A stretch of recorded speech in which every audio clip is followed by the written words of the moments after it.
he knew that when he signed on. His older brother knew when he signed on too. And it's the nature of the deal.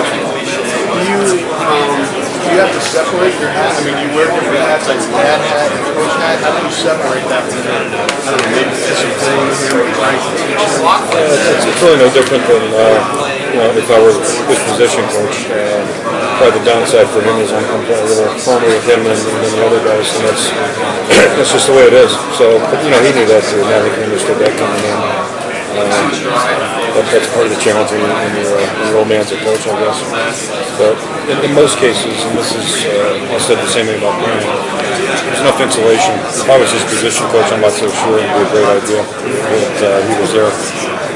It would have been tough for Brian and it would have been tough for James and but being their head coach was a little insulation, so I think that makes it doable. How's the dynamic with you and Eric too, or something like that? I think we're like any parents. We're worried about our kids. We're worried about how they're feeling, how they're handling the circumstance, and then also like any parent, how they handle it together. They're learning from it and moving on, and or it's going the other direction. So we're no different like that. Do you feel like he's learned from it? I mean, you never know until you get back out there. Absolutely. What gives you an indication that maybe that's also almost daily, so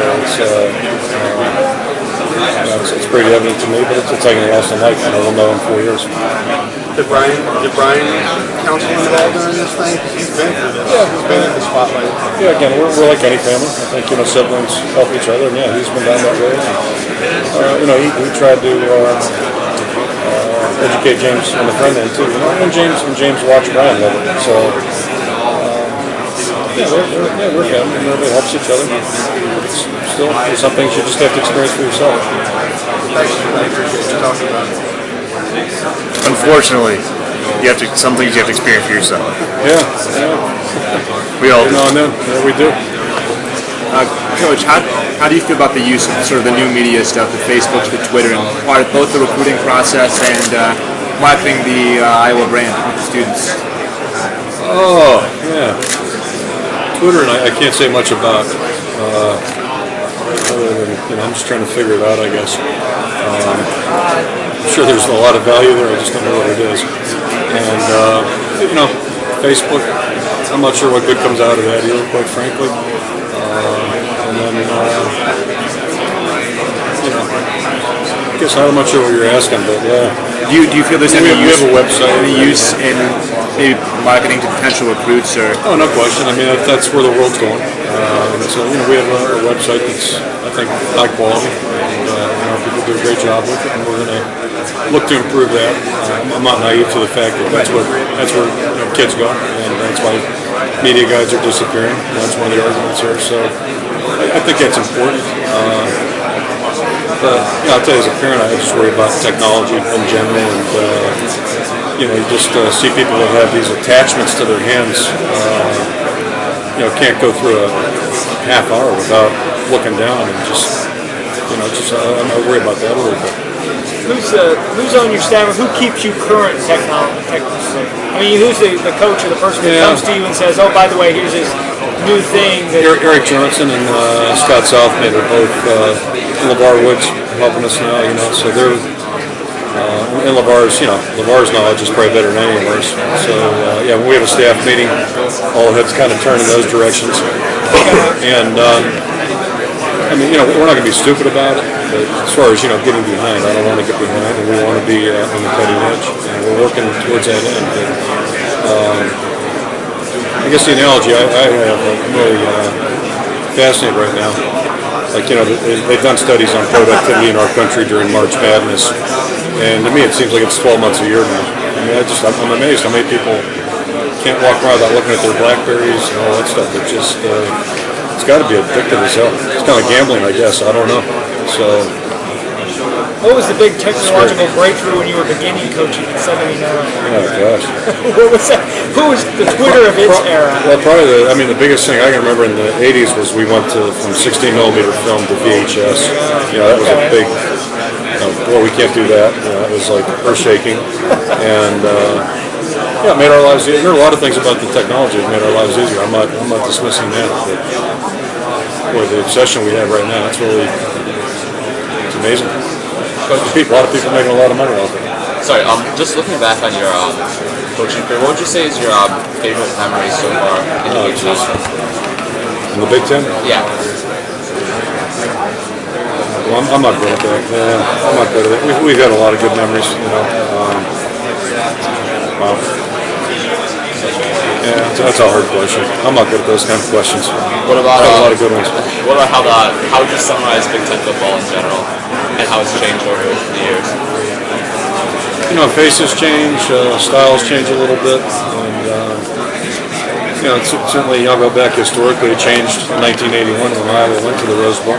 It was a 13-year run of Ohio State and Michigan, so that was I think a real historical time in the conference, at least in modern history. And since that time, I think all but 2 or 3 teams have gone to the Rose Bowl, so it really kind of opened the door up. And I think that's one of the great things about our conference. You know, we have a couple teams that have done very well. You know, Ohio State's on a great run right now, but all that being said, you know, we've had a lot of teams do very well, and there's an opportunity for every team in our conference to reach the top, and that makes it exciting. You know, so it's I'm not sure we have the parity the NFL has, but there is some parity in our conference, and it makes it fun to participate. It makes it fun to line up in August and get started, knowing that you know, if you do things right, you might have a chance to be in title contention in November. How badly do you want to go to a Rose Bowl? I mean, It'd be nice. that's what you're. I mean, that's was the pinnacle for so long at Iowa. Yeah, I mean, we obviously thought we were going in 2002. They thought we were going, and then you know, the rug got pulled out underneath us there. But you know, it'd be a nice accomplishment, certainly. I'd like to go a couple of times. You can't go a couple of times until you go once, so it'd be fantastic. But yeah, I understand too just how tough it is to get there, and you know, things that really have to fall right for us. But it's a potential thing that could happen. It's worth working for. I know that. Was there? You mentioned that you thought for a while in 2002 you were going. Yeah, I remember we finished a week early, and you know, they'd sent a party out to 2 days, you know, 2 days of orientation meetings, that type of thing, and I think everybody thought we were going. We all made that assumption, and then you know, the following Sunday we got selected by the Orange Bowl. Yeah. To go there, that BCS system. So it was a surprise, but it wasn't a bad movie prize by any stretch of the imagination. So you and Ohio State finished both undefeated. Both 8-0, yeah. And then it was you guys were still because of the old rule where last team to go was out. Well, it had something to do with Ohio State got, you know, they're the national championship game. Right. And it had to do with the order of picking. Oh, that's right. You guys got somebody bought out or something like that. $50,000 or something. Yeah, Orange Ball jumped ahead of the rules. Okay, so anyway, I remember now. Came out, we were all like, oh, okay. That's still to me for Iowa. I mean, you remember '81. You were there.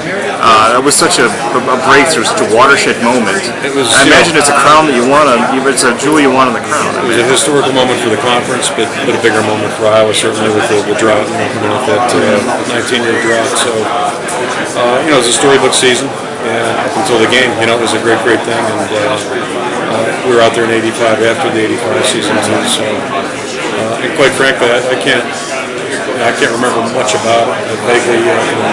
And, it'd be a thrill to get out there again, but it's not going to come easy, we know that.